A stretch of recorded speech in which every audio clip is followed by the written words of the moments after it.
It was a regular summer afternoon. Music playing, food on the grill, cousins running around the yard, the kind of afternoon where nobody talks about anything serious.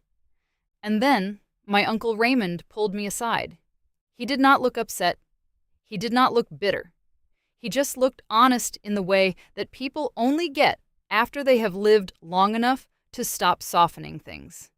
He said, "I did everything right. I worked every single day. I never missed a bill. I took care of my family, but nobody, not one person, ever sat me down and explained one account. Just one account, and I found out about it at 51. He paused. Then he said, "Baby, I wish I had known at 21. He was not asking me for anything. He was giving me something. A warning dressed as a confession." I went home that night and looked it up. And what I found made me feel two things at the exact same time: excited and furious. Excited because it was not too late for me. Furious because not one teacher, not one family member, not one person in my entire education had ever mentioned it. That account was a Roth IRA, and this video is everything I wish Uncle Raymond had known at 21. Before any numbers, before any rules, I need to explain what this actually is. And I am going to do it with two farmers. Both farmers are given seeds to plant. Small seeds, not worth much right now. Farmer 1 pays a small tax on her seeds before she plants them. The seeds are small, so the tax is small. Then she plants them, walks away, and lets them grow. 40 years later, those seeds have become an enormous harvest, hundreds of times larger than what she started with. And she pays zero tax on any of it. Not on the growth, not on the yield, not 1 cent on the harvest, because she already settled with the tax authority on the seeds. Farmer 2 pays nothing on her seeds up front. Sounds better at first, but at harvest, she pays tax on every single bushel. The original seeds and everything they grew into, decades of growth, all taxed. The Roth IRA is Farmer 1.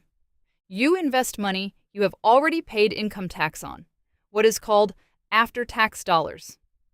The amount feels small now. The tax on it feels small now. But as it grows, for 20, 30, 40 years, every single cent of that growth belongs entirely to you. When you withdraw it in retirement, zero tax. Not reduced tax, zero. The traditional IRA is Farmer 2. You avoid the tax now, but pay it fully later, on the full amount, including every dollar of growth your money produced over decades.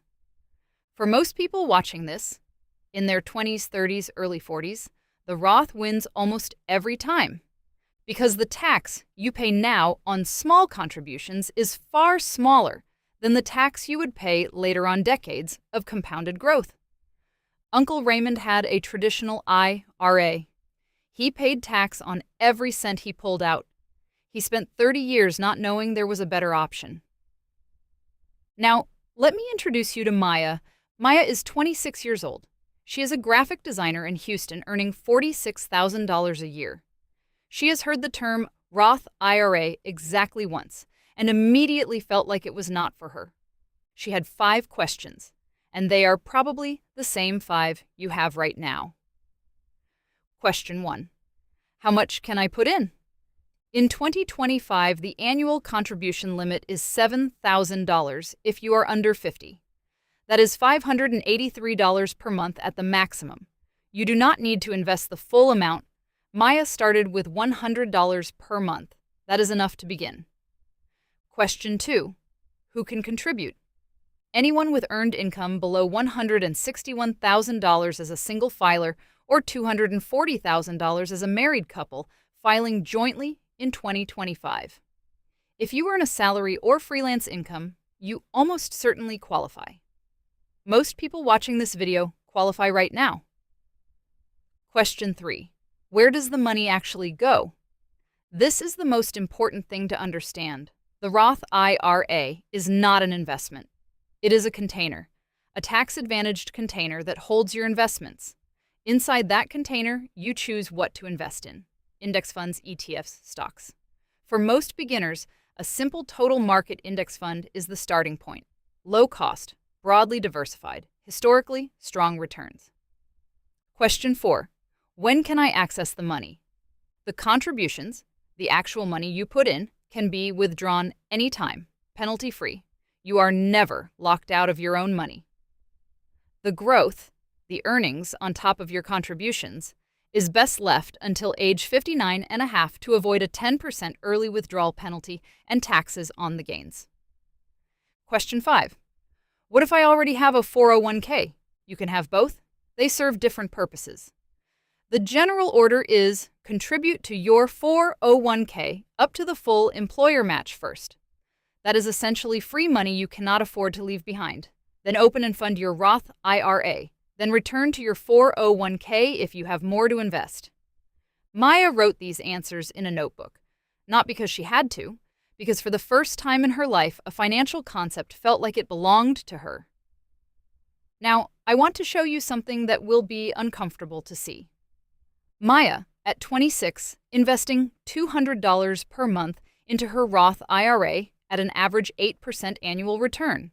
By 65, that is approximately $703,000, completely tax-free. Now, what if Maya had started at 27 instead of 26? Just 1 year later, same amount, same return, same everything, except 12 months. By 65, $648,000. The difference from 1 year of waiting? $55,000. Gone. Not from bad investing, not from poor decisions, from waiting 12 months. 1 more year of waiting, $597,000. Another $51,000 quietly erased. Year by year, the number shrinks. Not dramatically, just quietly and relentlessly. The way compounding works in reverse when you delay it. And then there is Uncle Raymond. He found out at 51. He started contributing faithfully, consistently, for 15 years until he retired at 66. His Roth IRA balance at retirement, approximately $87,000. Tax-free.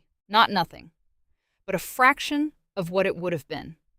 Not because he invested badly, not because he earned too little, because 30 years of compounding, the 30 years between 21 and 51, never happened for him.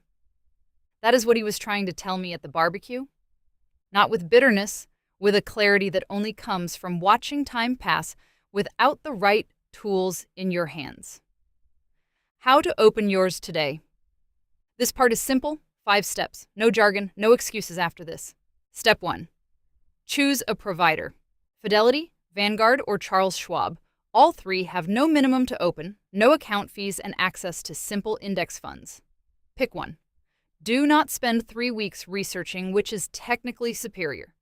Any of the 3 works. The account that exists beats the perfect account you are still researching. Step 2. Open the account online. Takes 10 to 15 minutes. You need your social security number, your bank account details, and a starting amount. Even $1 opens the account. The amount is not what matters today. Opening it is what matters today. Step 3. Choose your investment. For beginners, a target date fund set to your approximate retirement year or a total market index fund. Simple, diversified, low cost, requires zero management from you. This is where Maya started, and it is where most people should start. Step 4. Set up automatic contributions.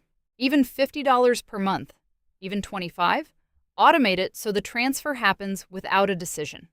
The day after your paycheck arrives.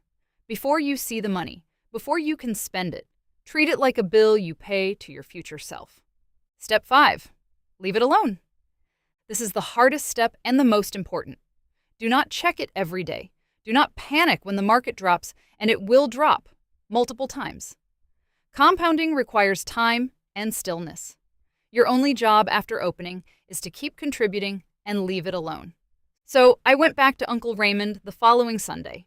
I told him I had opened my account, that I had made my first contribution, that I finally understood what he had been trying to give me at the barbecue.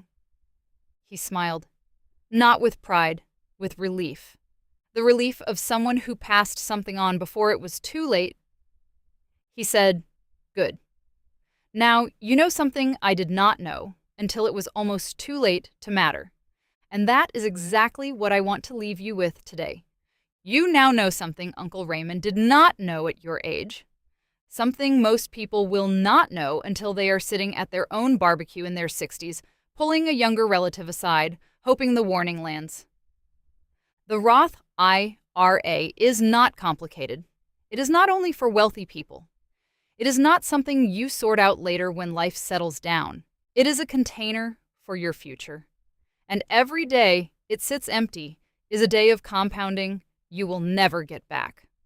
Uncle Raymond would tell you one thing if he could sit across from you right now. Do not wait until you understand everything perfectly. Open it today. Fund it with whatever you have. And let time do what time does. Because you will never be as young as you are right now. And that is the only thing that actually matters.